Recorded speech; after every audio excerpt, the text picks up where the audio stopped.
নবী করিম সাল্লাল্লাহু আলাইহি ওয়াসাল্লাম সালাম ফেরানোর পরে 3 বার আস্তাগফিরুল্লাহ পড়তেন।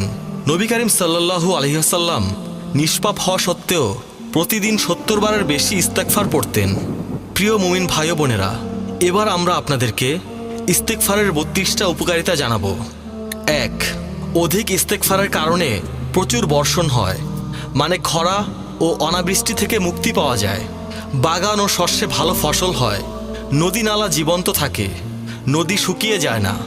সূরা নূহ এর 11 নম্বর আয়াতে আল্লাহ পাক ইরশাদ করেছেন, আল্লাহ আকাশ থেকে প্রচুর বৃষ্টি বর্ষণ করবেন। 2. ইস্তেগফারকারীকে আল্লাহ উত্তম সন্তান, সম্পদ ও জীবিকা দান করে সম্মানিত করেন। 3. বিপদ থেকে মুক্তির পথ বের করে দেন।